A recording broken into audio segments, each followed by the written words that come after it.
In today's episode, we're going to do something that a professional once told me was a waste of my time. But, I have trouble listening to people who tell me what to do. I'm not really that type of person. I'm kind of the guy who gets an idea in his head and I've got to try it. Call me weird. I don't know.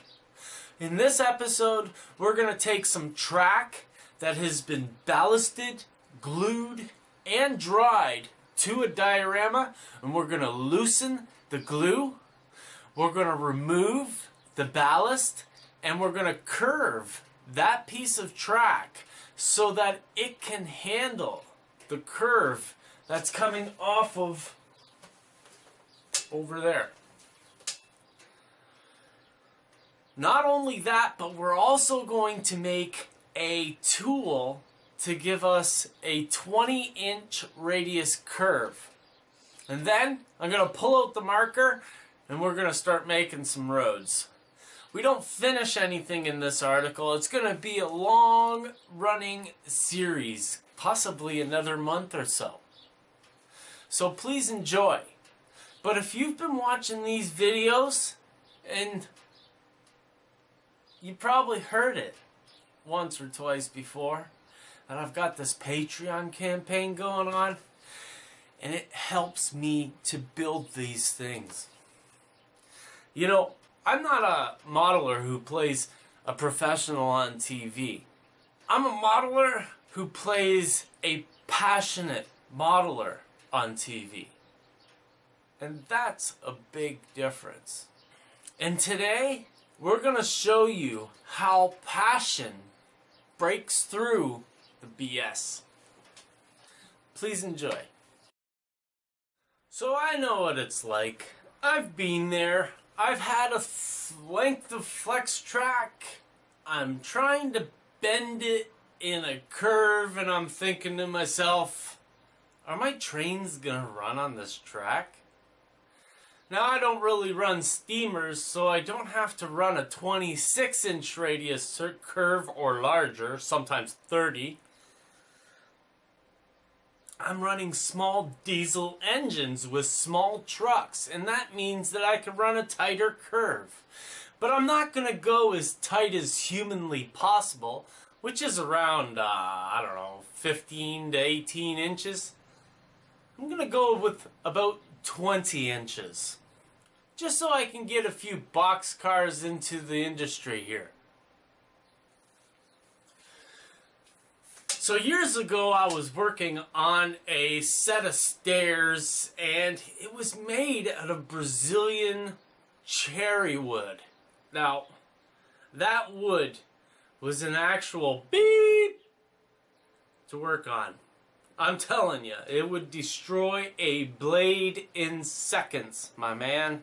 And actually, we had to take some of the big, thick planks that we had for the stringers, and we had to freeze them in a butcher's freezer before we could actually really cut them easily with the skill saw.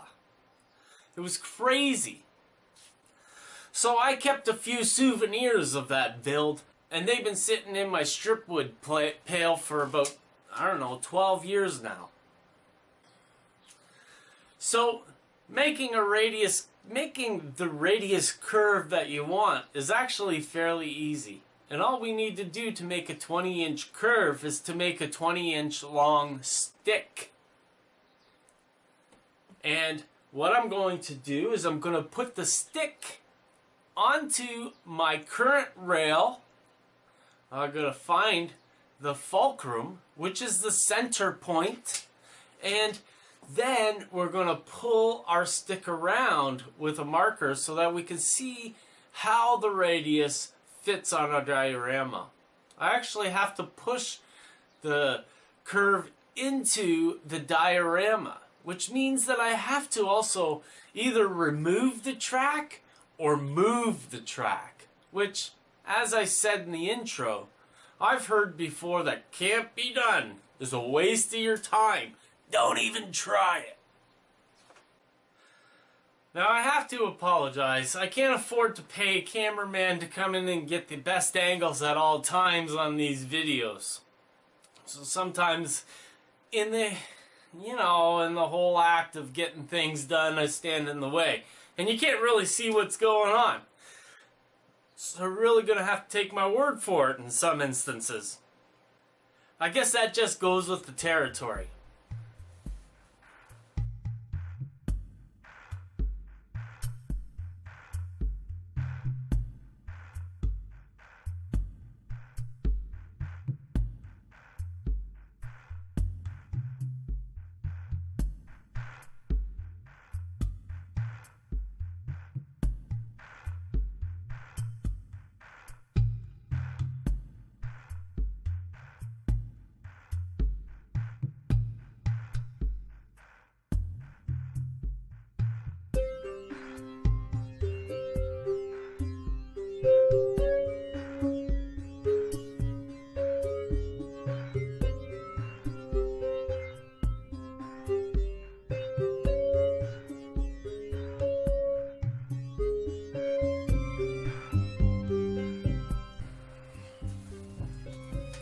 Now let's get to the nitty-gritty of this video. We want to loosen some glue that has been dried for over a year and has been penetrated into the ballast and the track that's laying on the foam.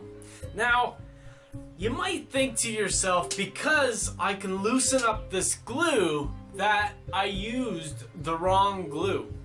I used Weld Bond glue. It's the best stuff you can use.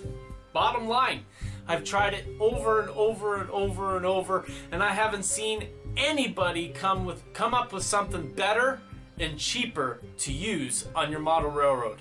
If you're not using Weld Bond, you're really not looking at the cheapest, best tool for the job. However, we can make this glue give up its great properties in the blink of an eye by simply adding isopropyl alcohol. Isopropyl alcohol will do some crazy things to your layout. It's actually one of the most important products that you can use outside of the proper glue. All I'm gonna do is to saturate this area with my thinner. Now my thinner has half water in it. It's half and half, water and alcohol. You know, I could have used just straight alcohol. But, you know, I'm an experimenter. And I think to myself at this moment, while doing this, you know what? My thinner will work just fine. Now, the glue doesn't soften right away. The alcohol sits on top of your track. And while it's on top of the track, it's not doing anything. But if you leave it be, it will penetrate your ballast.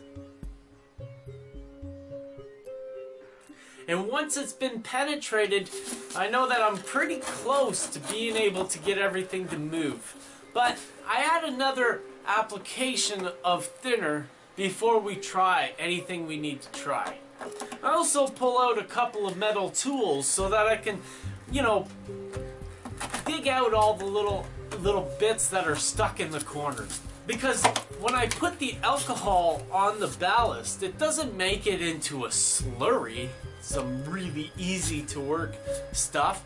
I'm talking about it becomes a little crumbly at first.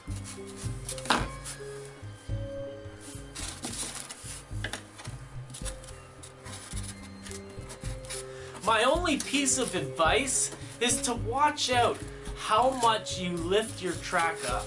Because what we don't want to do is have our ballast get stuck underneath the track and make the track ties uneven on the foam.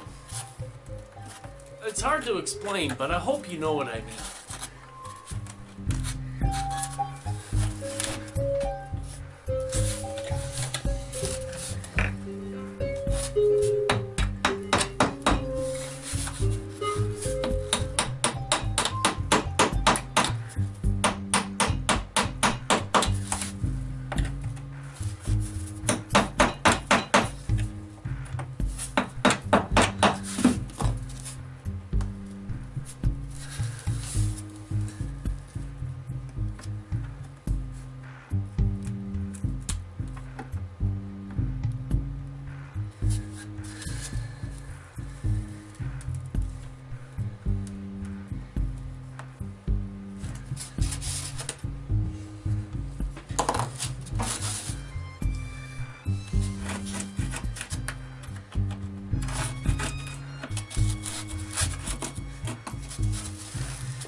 Dang it.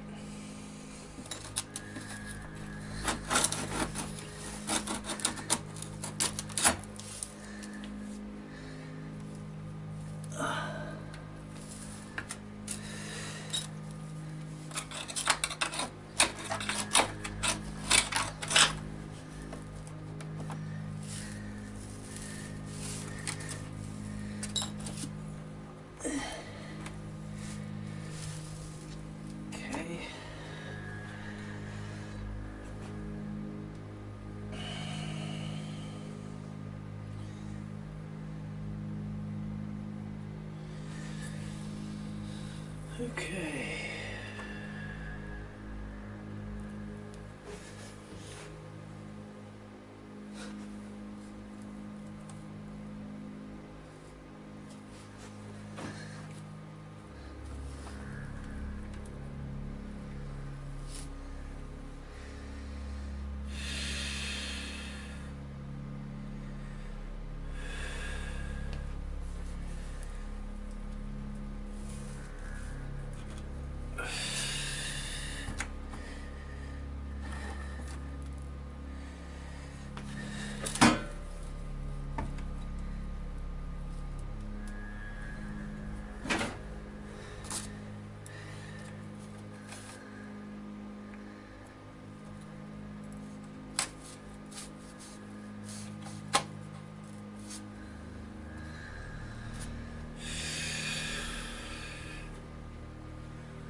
Job accomplished.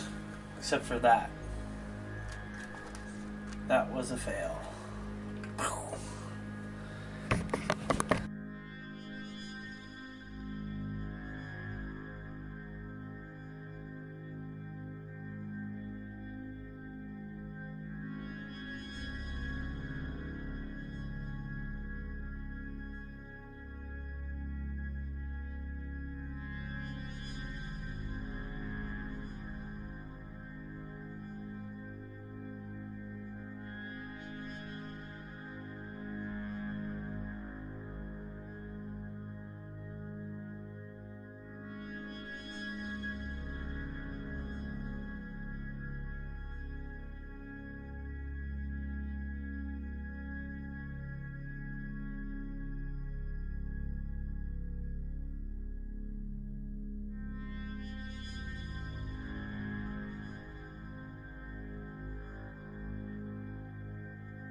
Once we have our radius marked out with the marker, I want to be able to lay down my track and plan this area.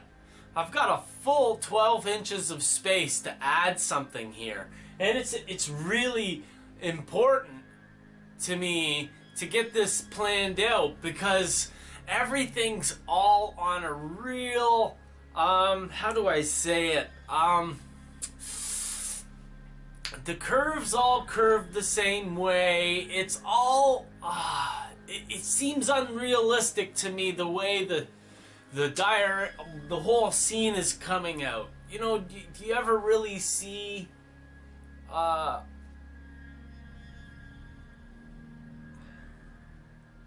it all seems like an unnatural shape to me.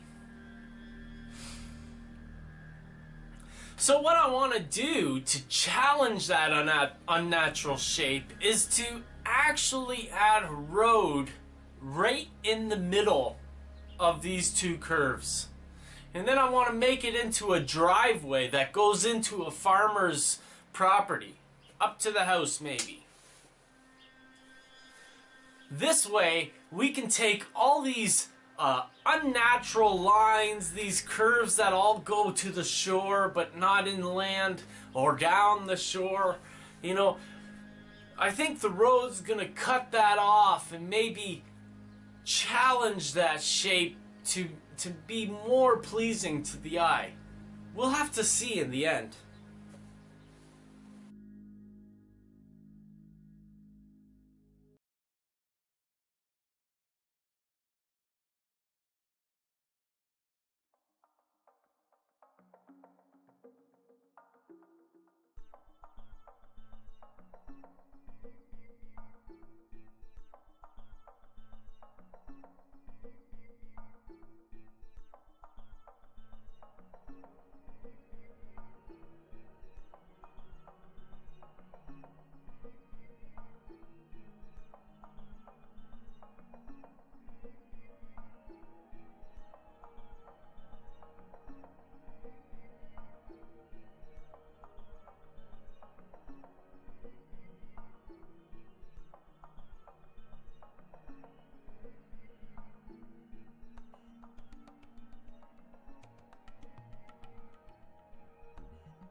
2 years ago, I worked on a prop for Jason Schron of Rapido Trains. And Jason said to me, he taught me a new word. He said, Ron, I want to see some undulations in this prop.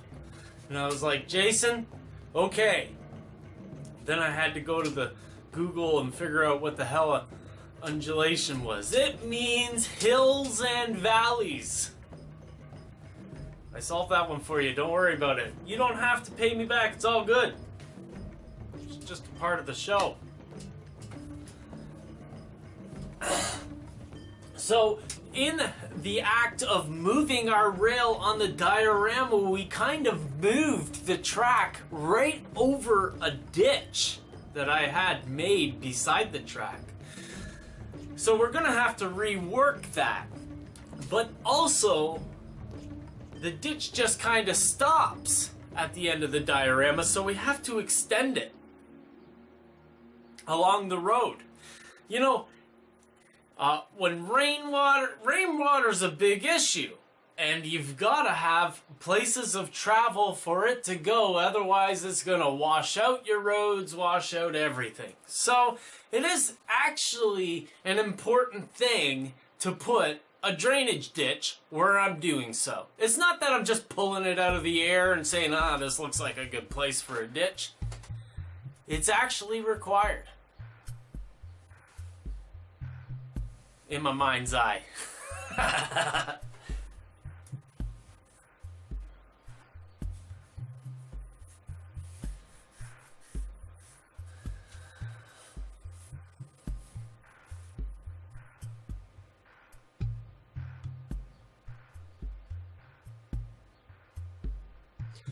Now, one thing you've got to understand is that the ditches do not have to run beside the road like they were made from a hi-ho or something. You know, all perfectly manicured, you know, throw some grass seed down and it's just a beautiful golf course ditch. No, sometimes these things were made from a heavy rainstorm and you just left it. You're just like, oh, well, that's where the water goes now, and you build around it. You maybe reinforce it a little bit with some stones, but you work around it. You're like, this is what happened, and we're going to deal with it. Now, as a creator of these scenic dioramas and modules, Toma, whatever you want to call it, there's a name for everything these days. Running my mouth off and forgot what the hell I was going to say.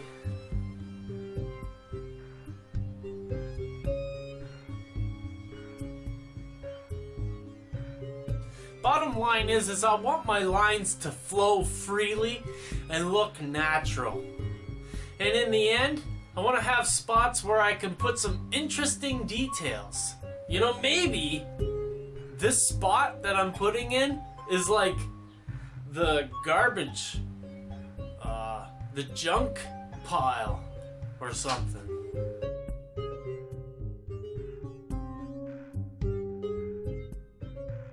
And actually, one reason why I don't like using plywood for my base is because you can't really cut into it to make yourself a drainage ditch. And they're kind of important in my opinion.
moving on, our track.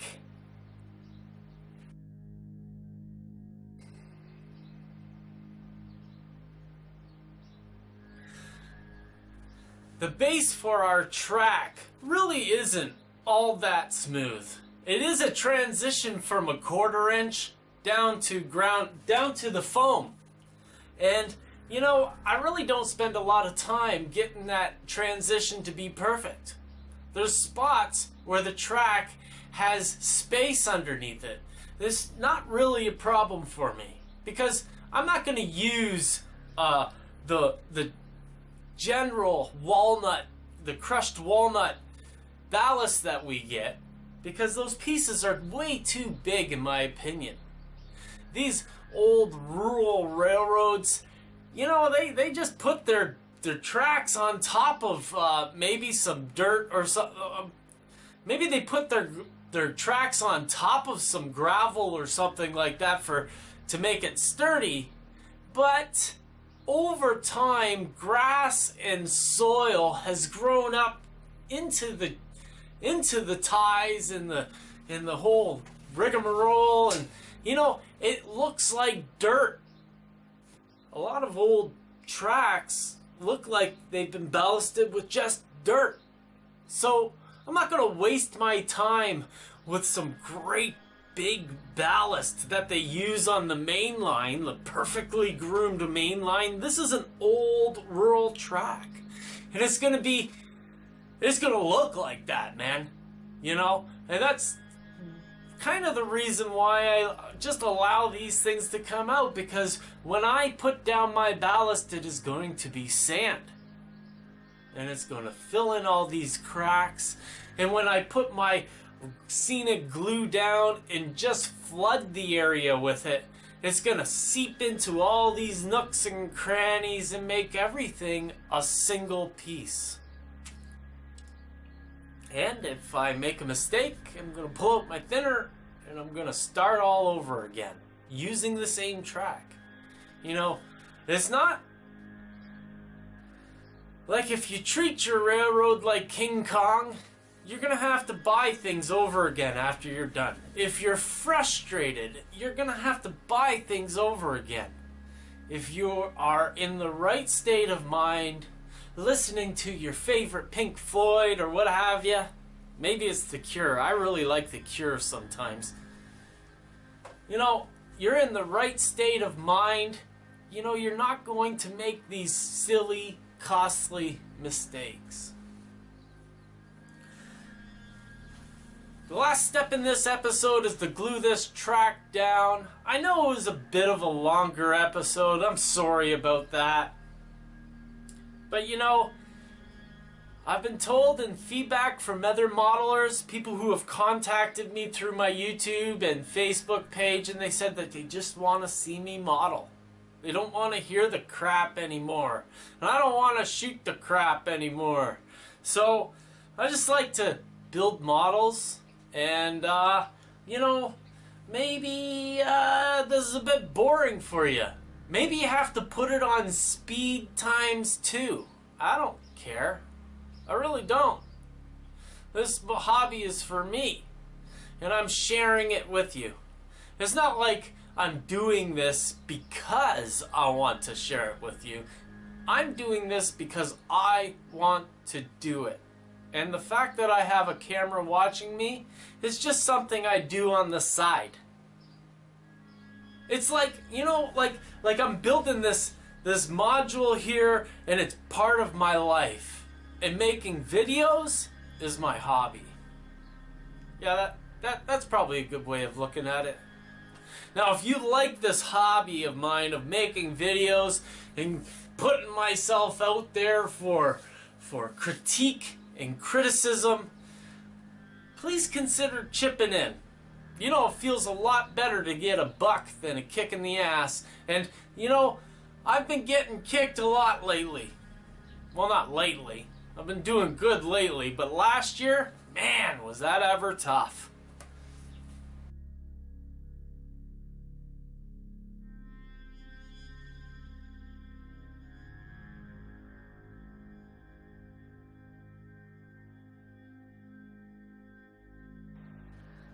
So if you're a fan of these videos, you see them get better and better, you want to see the lights come out. In the next video, we're going to have lighting on so that I can work later into the evening.